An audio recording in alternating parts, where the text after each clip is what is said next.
Class 6 আমরা আগের দিন যেখানে শেষ করেছিলাম আজ তারপর থেকে শুরু করব।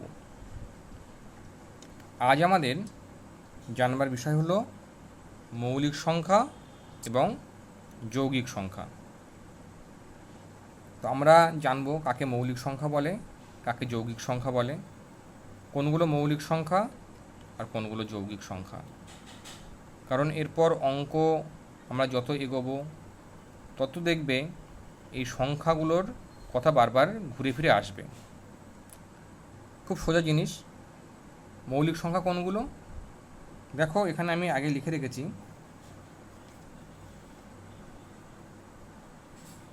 যে সংখ্যাগুলোকে শুধুমাত্র এক এবং সেই সংখ্যা ছাড়া অন্য সংখ্যা দিয়ে ভাগ করা যায় না তাদেরকে মৌলিক সংখ্যা বলে।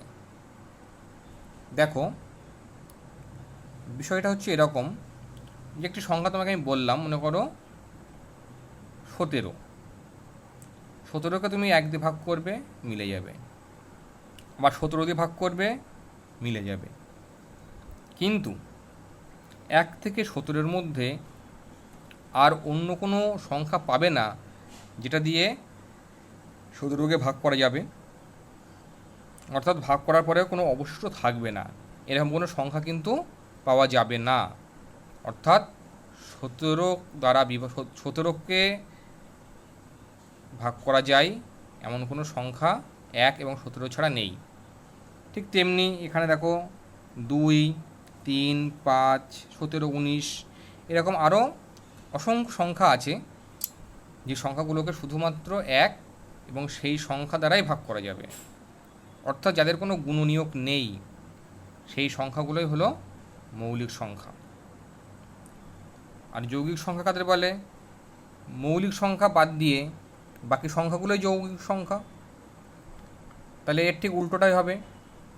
যে সকল সংখ্যাকে 1 এবং সেই সংখ্যা ছাড়াও অন্য 1 বা একাধিক সংখ্যা দ্বারা ভাগ করা যায় তাদেরকে বলা হয় যৌগিক সংখ্যা।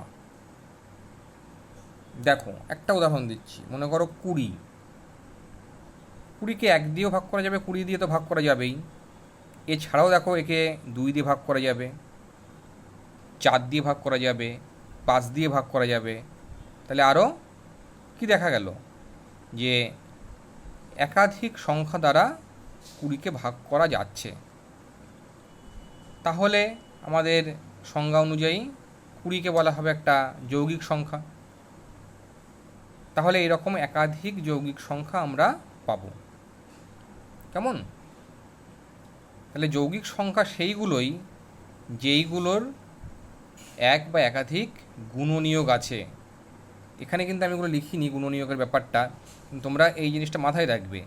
যে সংখ্যাগুলোর গুণনীয়ক আছে সেই সংখ্যাগুলো হচ্ছে যৌগিক সংখ্যা, আর যে সংখ্যার গুণনীয়ক নেই তাদেরকে বলা হবে মৌলিক সংখ্যা। আমি লাস্টে ছোট্ট করে একটু লিখে দেবো খুনি, এখানে আমি এইখানে লেখা হয়নি। যাই হোক, ওইটা উদাহরণ দেখো, যৌগিক সংখ্যার উদাহরণ দিচ্ছি।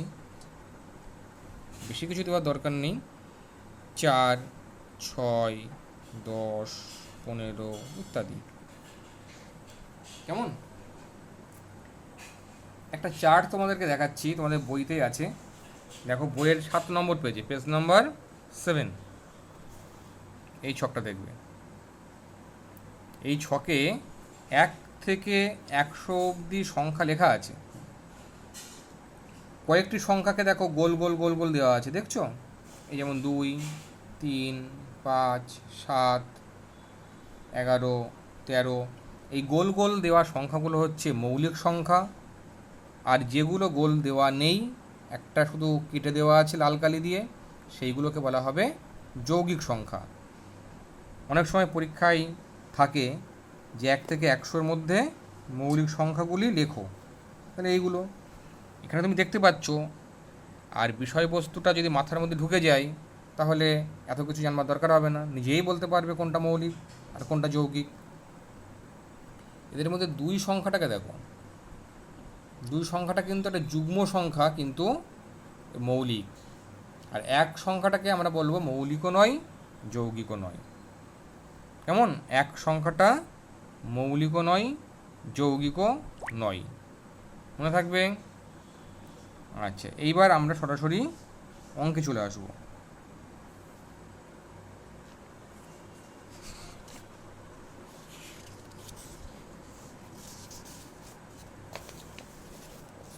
সবাই বের করো পেজ নাম্বার 16, 16 পেজ।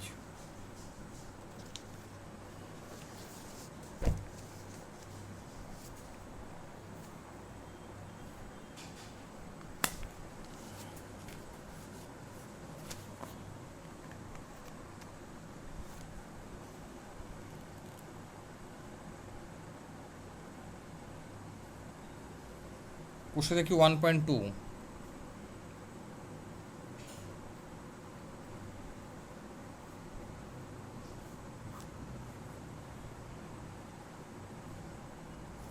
সব কিছু করবো না, যেগুলো করার মতো সেগুলো করব, বাকিগুলো তোমরা নিজেরা করবে। যেমন 2 দাগের এ বলছে 14 এর মৌলিক উৎপাদকগুলি কী কী। তাহলে আগে আমরা 14 এর উৎপাদক বের করব। উৎপাদক কীভাবে বের করে? 14 2 দিয়ে ভাগ করো 7, আর করা যায় না, তাহলে 7 একে 7। তাহলে 14 এর উৎপাদক কোনগুলো? 14 এর উৎপাদক 1 2 7। তাহলে এদের মধ্যে মৌলিক উৎপাদক নির্ণয় করতে হবে। অতএব মৌলিক উৎপাদক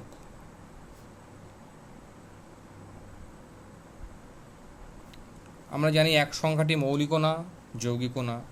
মৌলিক উৎপাদক হবে 2 আর 7। কেমন? বির আগে বলছে সবচেয়ে ছোট মৌলিক সংখ্যা কোনটি। দেখো, প্রথমে বলেছি আমরা এক সংখ্যাটি মৌলিকও না, যৌগিকও না। তারপরে আসছে 2, 2 সংখ্যাটা মৌলিক।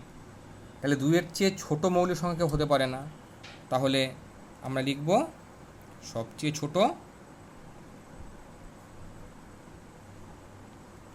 মৌলিক সংখ্যাটি হলো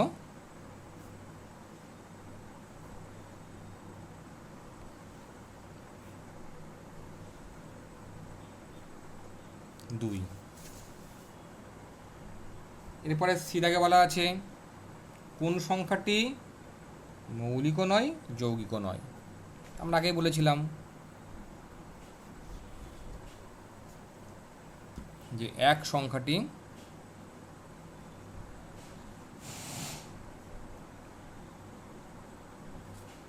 মৌলিকও নয়, যৌগিকও নয়।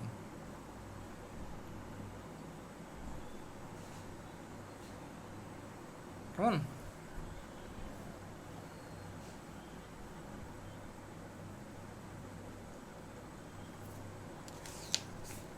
এরপরে আসি আবার কি আছে দেখি।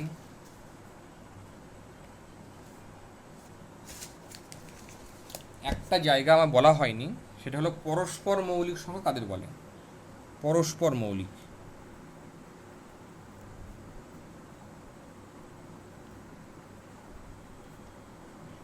দেখো পরস্পর মৌলিক কাদের বলা হবে? যখন দুটি সংখ্যা তাদেরকে ভাগ করলে গসাগু হবে 1। গসাগু যখন দুটো সংখ্যার করতে গিয়ে আমরা গসাগু পাবো 1, তখন সেই সংখ্যা দুটোকে বলা হবে পরস্পর মৌলিক সংখ্যা। তাহলে আমরা লিখব কি? দুটি সংখ্যার গসাগু 1 হলে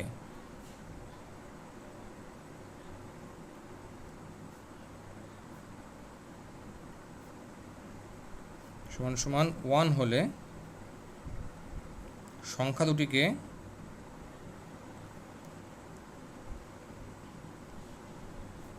পরস্পর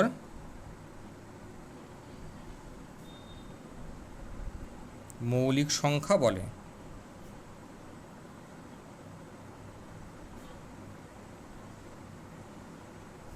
ঠিক আছে? এইবার দেখো, অনেক সময় বলে 5 দাগের অঙ্কটা দেখো, 17 পৃষ্ঠায় 5 দাগ। পরস্পর মৌলিক মানে কি, সবসময় দুটো মৌলিক সংখ্যার গসাগু যে পরস্পর দুটো মৌলিক সংখ্যাকেই যে পরস্পর মৌলিক বলা হবে তা নয়, তারা সবসময় পরস্পর মৌলিক হবেই। কারণ দুটো যদি মৌলিক সংখ্যা নিই তাদের গসাগু সবসময় এক হবে। কিন্তু অনেক ক্ষেত্রে থাকে যে দুটো যৌগিক সংখ্যা কিন্তু তাদের গসাগু এক, তাই তো হতেই পারে। তখন সেই যৌগিক সংখ্যা দুটোকেও আমরা বলবো পরস্পর মৌলিক। কারণ সংখ্যা দুটো যৌগিক হতে পারে কিন্তু তারা পরস্পর মৌলিক কেন? যেহেতু তাদের গসাগুটা হচ্ছে এক।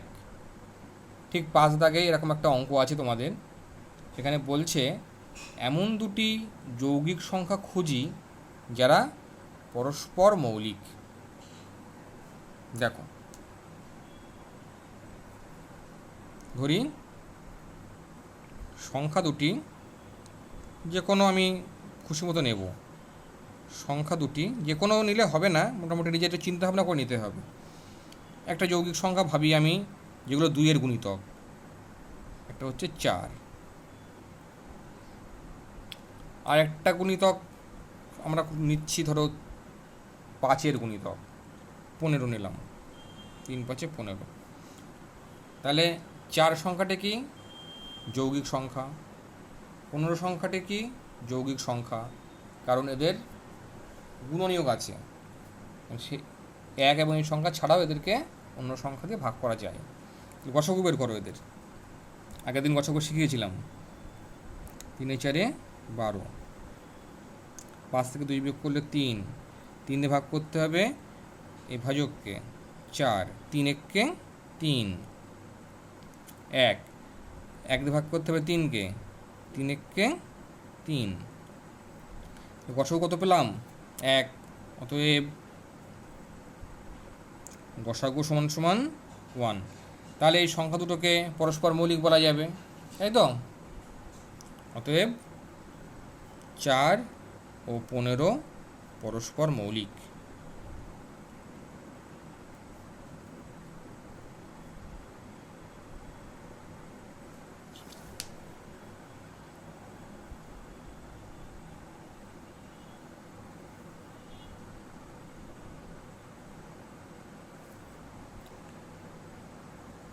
এরপর দেখো, পরে আমি সব কিছু করছি না, কিছু আছে নিজেদের বলছে সংখ্যাগুলি মৌলিক উৎপাদকে বিশ্লেষণ করে গসাগু নির্ণয় করি, এত কিছু দরকার নেই। যেগুলো প্রয়োজন সেগুলো করব আমরা। 10 দাগে দেখো বলছে সংখ্যা জোড়াগুলোর মধ্যে কোনগুলি পরস্পর মৌলিক খুঁজি। এগুলো কিন্তু নিজেরা একটু করতে পারবে, নিজেরা বাড়ি থেকে দেখো। 10 দাগে বলছে সংখ্যা জোড়া মধ্যে কোনগুলি পরস্পর মৌলিক খুঁজি, যেমন 47 23। তাহলে তোমরা কি করবে? এদের গসাগু করবে।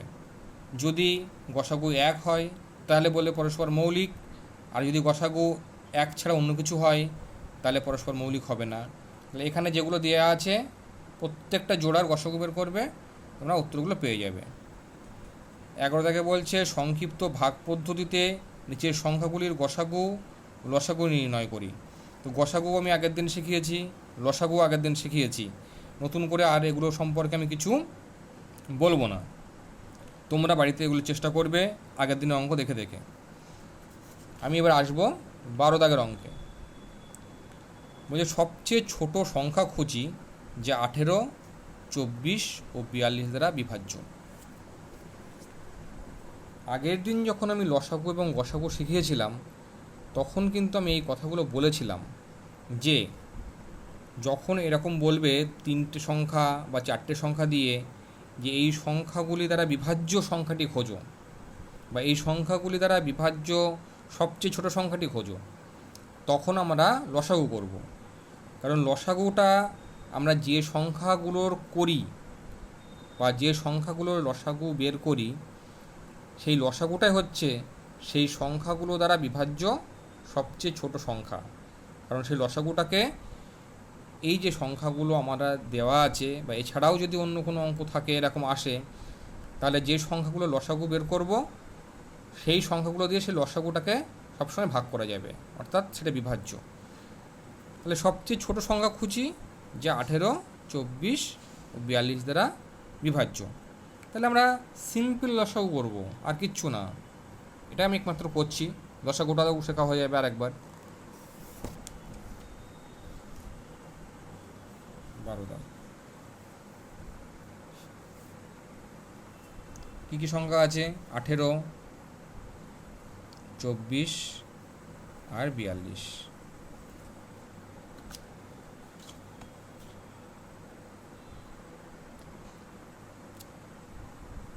লসাগু কীভাবে করতে হয়? ভাগ প্রক্রিয়ায় সবচেয়ে ছোট মৌলিক সংখ্যাগুলো দিয়ে আমরা করার চেষ্টা করব ভাগগুলো, যাতে সবগুলোকে ভাগ করা যায়।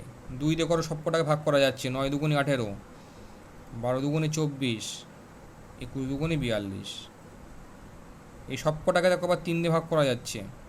অন্ততপক্ষে যে কোনো দুটোকে ভাগ করা যাবে এমন কোনো সংখ্যা দিয়েই ভাগ করতে হবে কিন্তু। 3 3 9, 3 4 12, 3 7 21। দেখো এখানে কিন্তু যে 3টে আছে এদেরকে কোনো সংখ্যা দিয়ে আর ভাগ করা যাবে না, এরা প্রত্যেকেই আলাদা আলাদা সংখ্যা দ্বারা বিভাজ্য।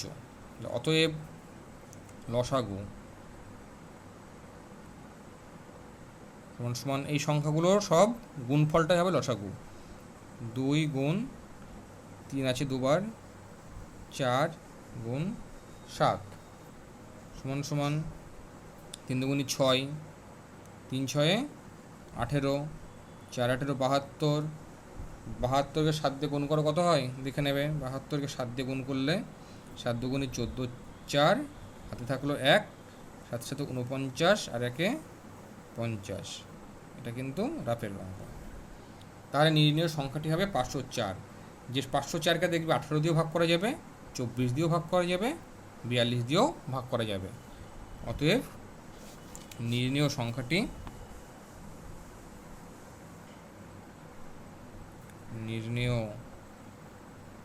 সংখ্যাটি সমান সমান 504। ঠিক আছে, এইবার 13 দাগের অঙ্কটা দেখো। বলছে সবচেয়ে বড় সংখ্যা খুঁজি যা 45 ও 60কে ভাগ করলে কোনো ভাগশেষ থাকবে না। আগের দিন গসাগু করবার সময় বলেছিলাম, যখন বলবে গসাগু বলতে বোঝায় গরিষ্ঠ সাধারণ গুণনীয়ক, অর্থাৎ কোনো একাধিক সংখ্যা থাকলে তাদের যে সাধারণ গুণনীয়ক আমরা বের করলে সেই সাধারণ গুণনীয়কের মধ্যে যে সবচেয়ে বড় সেই হলো গসাগু। তাহলে যখন সবচেয়ে বড় প্রশ্নটা আসবে তখন আমাকে বুঝতে হবে যে অঙ্কটা গসাগু করার কথাই বলছে। তাহলে এখানে সবচেয়ে বড় সংখ্যা খুঁজি যা দিয়ে 45 এবং 60কে ভাগ করা যাবে এবং সেক্ষেত্রে কোনো ভাগশেষ থাকবে না। তার মানে 45কেও ভাগ করা যাবে, 60কেও ভাগ করা যাবে, মানে এই দুজনেরই গুণনীয়ক, মানে দুজনেরই সাধারণ গুণনীয়ক সেটা। আর সবচেয়ে বড় মানে গরিষ্ঠ সাধারণ গুণনীয়ক, তাহলে সেটাই গসাগু। তাহলে আমরা সিম্পল গসাগু করব। কেমন? দেখো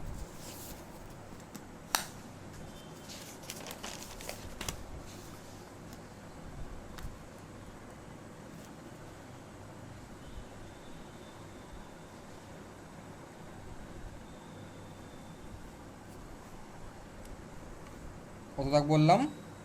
13 দাগ। অঙ্কটা হচ্ছে গসাগু করবো কার কার? 45 আর 60। কতবার দেওয়া যাবে? 45কে 45, 5 বিয়োগ করো, 5 হচ্ছে, 6 থেকে 5 বিয়োগ করলে 1, 45। 45কে 15 দিয়ে ভাগ করা যাবে কতবার? 3 বার, 3 15 45। তাহলে গসাগু কত? সমান সমান 15। তাহলে অতএব এটাই নির্ণেয় সংখ্যা। নির্ণেয় সংখ্যাটি সমান সমান 15।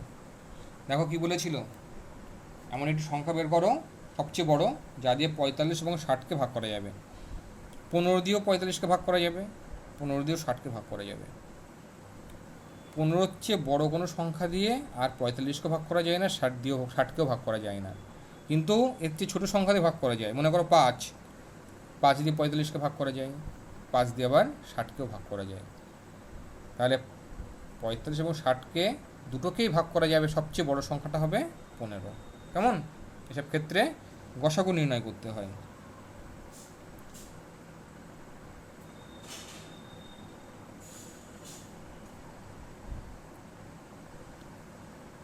আচ্ছা, যখন আমরা লসাগু গসাগু শিখিয়েছিলাম একটা কথা বলা হয়নি, সেটা তোমাদের জানার অবশ্যই প্রয়োজন আছে। কোনো দুটি সংখ্যার যদি লসাগু এবং গসাগু নির্ণয় করতে বলে, তাহলে লসাগু এবং গসাগুর যদি আমরা গুণ করি, সেই সংখ্যা দুটোর গুণফলের সমান হয়। দেখো একটু লিখে দিচ্ছি আমরা, লসাগু গুণ গসাগু সমান সমান কি? সংখ্যা দুটির গুণফল।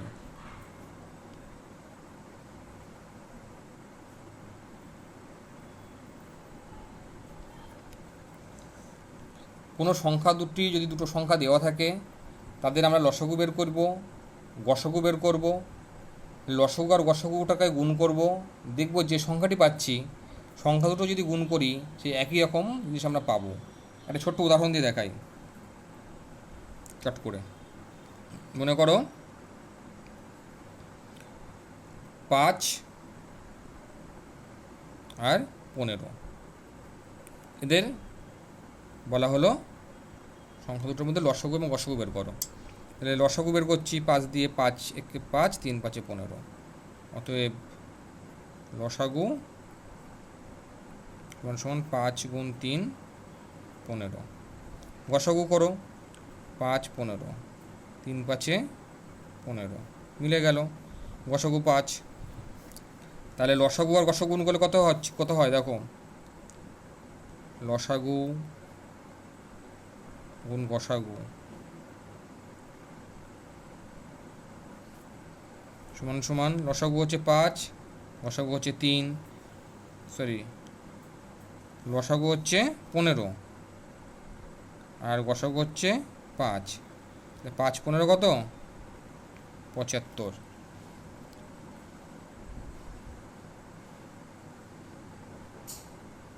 আর সংখ্যা দুটির গুণফল,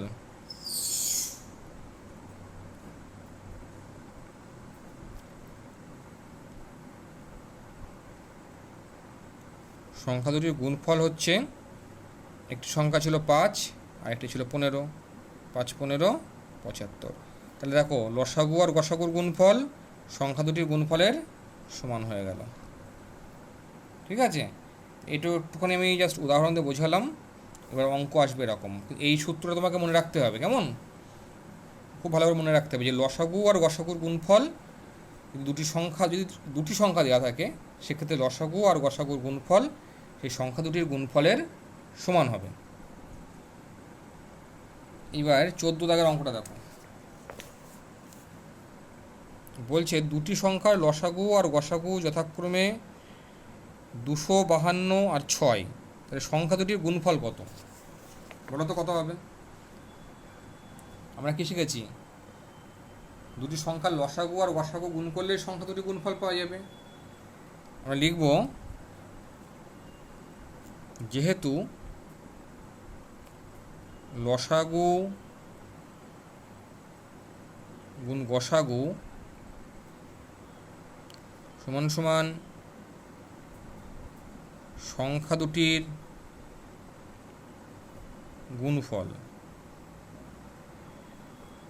অতএব এখানে লসাগু কত বলা ছিল? 252, আর গসাগু কত বলা ছিল? 6। এইটাই সংখ্যা দুটির গুণফল, সমান সমান সংখ্যা দুটির গুণফল। অতএব একটু এটা এই পাশে আনলাম, এটা পাশে আনলাম, কোনো ব্যাপার না। দেখো এটা এই পাশে আগে লিখছি, সংখ্যা দুটির